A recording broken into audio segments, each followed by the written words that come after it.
Hello लो भाई लोग, स्वागत है आपका आज के नए टॉपिक में। आज हम लोग पढ़ने जा रहे हैं एनवायरमेंटल लॉ का नया टॉपिक, जो कि है पर्यावरण शब्द की परिभाषा कीजिए या दीजिए।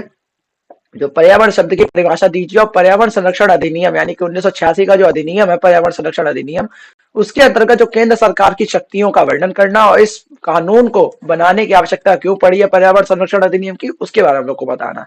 तो सबसे पहले हमें क्या बताना है? पर्यावरण शब्द की परिभाषा बतानी है।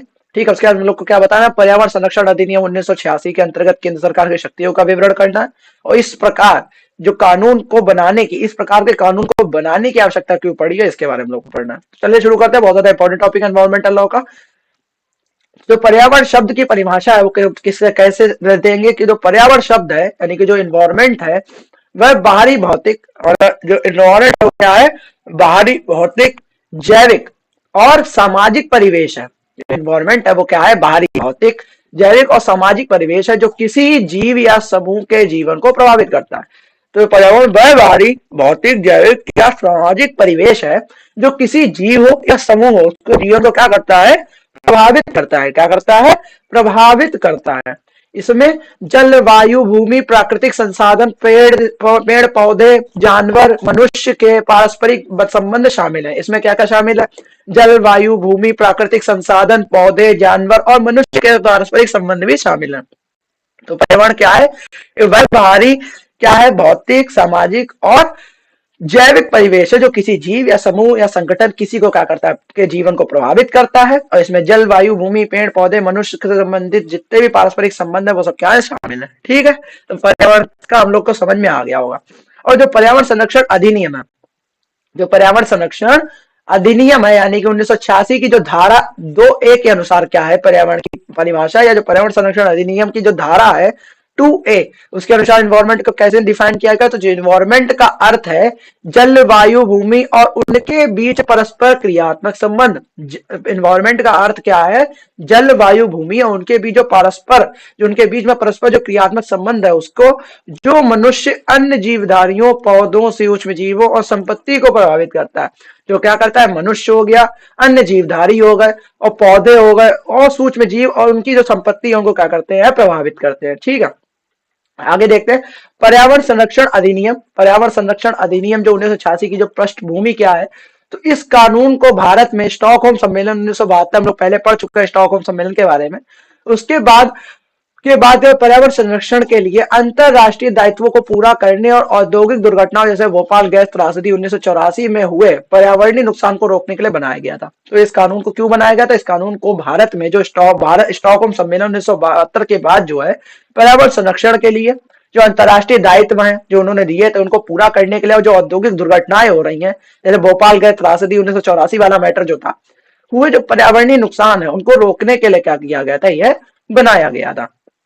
ठीक है, तो भोपाल गैस त्रासदी क्या हुआ था? तो भोपाल गैस त्रासदी में हुआ था, ने यह स्पष्ट कर दिया था कि पर्यावरणीय सुरक्षा के लिए मजबूत और व्यापक कानूनी ढांचे की आवश्यकता है। जब भोपाल गैस त्रासदी हुई थी, भोपाल में जो गैस लीकेज वाला मैटर था 1984 वाला, तो उसमें यह हुआ था कि उन्होंने यह साबित कर दिया था, इस मैटर ने स्पष्ट कर दिया था कि जो पर्यावरणीय सुरक्षा है उसके लिए मजबूत और व्यापक कानूनी, जो एक मजबूत और व्यापक कानूनी ढांचे की क्या है? हमें आवश्यकता है।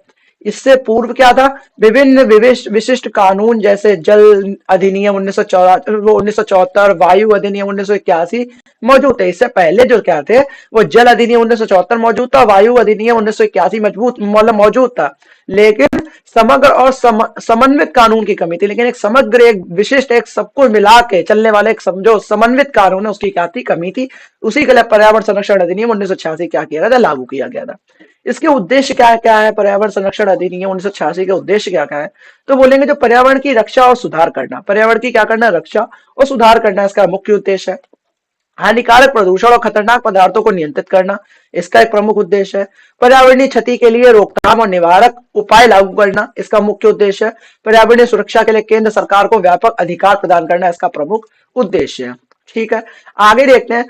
तो जो केंद्र सरकार की शक्तियां क्या कहनी है? केंद्र सरकार की शक्तियां कहनी है यानी सेक्शन 3 और 6। केंद्र सरकार की शक्तियां किसमें डिफाइन है? सेक्शन 3 और 6 पर्यावरण संरक्षण अधिनियम में। तो अधिनियम की धारा जो 3 और 6 है उसके तहत केंद्र सरकार को पर्यावरण संरक्षण के लिए व्यापक अधिकार दिए गए हैं। संपूर्ण तरीके से बहुत बड़े स्तर पर केंद्र सरकार को क्या दिए गए हैं?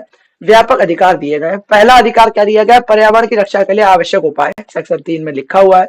जो पर्यावरण की रक्षा उसके लिए आप आवश्यक उपाय कर सकते हैं, जैसे कि केंद्र सरकार को यह अधिकार है कि वह पर्यावरण की गुणवत्ता को बनाए रखने और सुधारने के लिए कदम उठाए। केंद्र सरकार को यह अधिकार है कि अगर उसे पर्यावरण की गुणवत्ता हो गई, उसको बनाए रखने के लिए और सुधारने के लिए वो कदम उठा सकती है, उठाए। इसमें क्या क्या शामिल है कदमों में? जैसे जल, वायु और भूमि प्रदूषण को रोकना, नियंत्रित करना और कम करना। ये इसका उद्देश्य है और इसकी शक्तियों के अंतर्गत आता है। वो कोई भी कदम इसको सॉरी, तो जलवायु और भूमि प्रदूषण को रोकना, नियंत्रित करना और कम करना, ये क्या था? इनमें एक समग्र रूप से उपाय है। आगे देखें तो पारिस्थितिकी संतुलन, तो पारिस्थितिकी संतुलन हो गया, उसको बनाए रखना एक और इसका उपाय है सबसे इंपॉर्टेंट। खतरनाक पदार्थों को सुरक्षित प्रबंधन सुनिश्चित करना, ये एक सबसे ज्यादा इसका इंपॉर्टेंट उपाय है।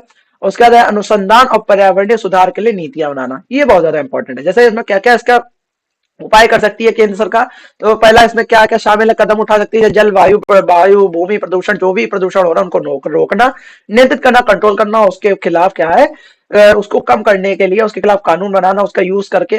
तो हम लोग का क्या नियंत्रण रखना है इस काम में। पारिस्थितिकी संतुलन हो गया, उसको बनाए रखना। खतरनाक पदार्थ हो गए, उनको सुरक्षित, उनका क्या करना, सुरक्षित प्रबंधन और सुनिश्चित करना उनको, ठीक है। और अनुसंधान और जो पर्यावरणीय सुधार है उनके लिए नीतियां बनाना, ये क्या है केंद्र सरकार की जिम्मेदारियां हैं। मानकों का निर्धारण करना, तो इसका क्या सेक्शन 3 और 5 में डिफाइन है। उत्सर्जन और निर्वहन के लिए मानक निर्धारित करना, उत्सर्जन और जो निर्वहन होता है उनके लिए क्या करना, मानक निर्धारित करना कि इतने मानक पर ही, इतने मतलब मेजरमेंट स्केल, एक स्केल जो है उसके आधार पे ही सब कुछ निर्धारित होगा। औद्योगिक प्रक्रियाओं के लिए नियम तय करना, जो औद्योगिक प्रक्रिया उनके लिए नियम तय कर देना कि ये इतना इतना प्रदूषण आप फैलाओगे, अगर इसके फैलाओगे तो आप इसका नुकसान की भरपाई करोगे, जो भी करना तो वो यही नियम तय करेगी केंद्र सरकार। पर्यावरणीय प्रभाव मूल्यांकन, यानी कि जो इन्वायरमेंटल इम्पैक्ट असेसमेंट होता है उसकी क्रिया करना, उसकी प्रक्रिया को लागू करना, ठीक है। आगे देखते हैं निर्देश जारी करना। निर्देश जारी भी किसके अंतर्गत करेगी? सेक्शन 5 के अंतर्गत ही करेगी।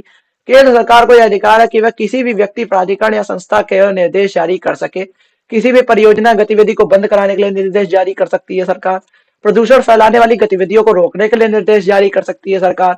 पर्यावरणीय मानदंडों के उल्लंघन को रोकने के लिए निर्देश जारी कर सकती है सरकार, ठीक है। आगे आते हैं तो जो लिखा है खतरनाक पदार्थों का प्रबंधन, वो किसमें है? सेक्शन 6 में। खतरनाक जो पदार्थों का प्रबंधन करना किसके अंतर्गत है? सेक्शन 6 के अंतर्गत है। खतरनाक पदार्थों के निर्माण, भंडारण और निपटान के लिए क्या है? नियम बनाना करना, बहुत ज्यादा इंपॉर्टेंट है। मानव स्वास्थ्य और पर्यावरण के लिए हानिकारक पदार्थों के उपयोग पर रोक लगाना, ठीक है। जो मानव स्वास्थ्य होगा, जो पर्यावरण है उसके लिए जो हानिकारक पदार्थ है उनके उपयोग पर क्या करना? रोक लगाना। उसके बाद जो पर्यावरणीय जांच और निरीक्षण करना, वो सेक्शन 10 और 11 में डिफाइन है। तो केंद्र सरकार को यह अधिकार है कि वह पर्यावरणीय जांच करने के लिए निरीक्षकों को नियुक्त कर सके, ठीक है। जो केंद्र सरकार का अधिकार है कि जो पर्यावरण उसकी जांच करने के जो निरीक्षक है उनको नियुक्त करे।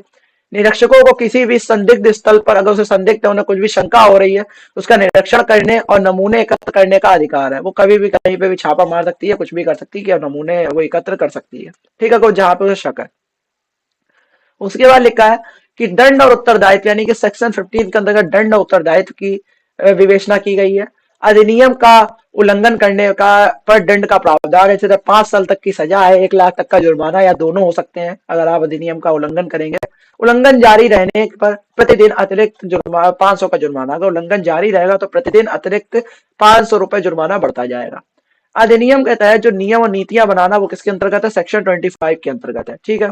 केंद्र सरकार को पर्यावरण संरक्षण संबंधी नियम बनाने और लागू करने का अधिकार है। जो केंद्र सरकार है उसको क्या है? पर्यावरण संरक्षण संबंधी जो नियम बनाने और लागू करने का क्या है? अधिकार है। आगे लिखा हुआ जो अधिनियम बनाने की आवश्यकता क्यों पड़ती है, मतलब अधिनियम बनाने की आवश्यकता ही क्यों पड़ी है। तो एक पहला मैटर हो गया था भोपाल गैस त्रासदी 1984 वाला, भोपाल गैस लीकेज वाला मैटर था। इस त्रासदी ने भारत में खतरनाक उद्योगों के कारण होने वाले संभावित खतरों को उजागर कर दिया। ये जो मैटर हो गया था उसने क्या कर दिया था, जो भारत में जो खतरनाक उद्योग है, डेंजरस जो कंपनी इंडस्ट्रीज है, उनके कारण जो होने वाले जो संभावित खतरे हैं, खतरे जो हो सकते हैं, जो खतरे, उनको स्पष्ट कर दिया, उजागर कर दिया। यह स्पष्ट हुआ कि प्रदूषण और खतरनाक पदार्थों को नियंत्रित करने के लिए समग्र कानूनी ढांचे की आवश्यकता है। और इस मैटर से यह स्पष्ट हो गया कि अगर हमें इसको रोकना है, या प्रदूषण और खतरनाक जो पदार्थ है उनको नियंत्रित करने के लिए एक समग्र, एक स्पष्ट कानून अधिनियम की आवश्यकता है, तो इसीलिए बनाने की आवश्यकता दिखी, बनाया गया। उसके बाद क्या हुआ था, मैटर स्टॉकहोम सम्मेलन जो हो गया था 1972 की जो प्रतिबद्धताएं थी, मतलब स्टॉकहोम सम्मेलन एक वैश्विक स्तर पे हुआ था। जो वैश्विक स्तर पे हुआ था तो उसने ये कही थी कि सबको सबको ही अपने यहाँ ऐसे नियम लागू करने होते हैं अपने हिसाब से, कि जिससे प्रदूषण पे जो है कमी आप मतलब उस पर कंट्रोल पा सको। ठीक है। तो भारत ने जब स्टॉकहोम सम्मेलन में भाग लिया था और पर्यावरणीय सुरक्षा के लिए कदम उठाने की प्रतिबद्धता जताई थी। ठीक है, उसको कम करेंगे प्रदूषण को। और इस अधिनियम के माध्यम से भारत ने अपने अंतर्राष्ट्रीय दायित्वों को भी पूरा किया, क्योंकि जो देखो आप कहीं अगर सम्मिलित हो रहे हो तो आपको उसके दायित्व की पूर्ति करनी होगी। अगर अंतर्राष्ट्रीय आप सम्मेलन में शामिल हो तो जो वहां पे कही जा रही है तो उन्हें अपने आप को दायित्वों को पूरा करना होगा। वो भारत ने किया इस अधिनियम को बना के। मौजूदा कानूनों की अपर्याप्तता, जैसे जल अधिनियम 1974 और वायु अधिनियम 1981 जैसे जो कानून विशिष्ट क्षेत्रों जल और वायु प्रदूषण पर क्या है केंद्रित थे। जल अधिनियम हो गया 1974 और वायु अधिनियम हो गया 1981। इन जैसे जो कानून हो गए वो विशिष्ट क्षेत्रों, जो विशिष्ट क्षेत्र है उनके उनमें और जल और वायु प्रदूषण पर क्या थे केंद्रित थे।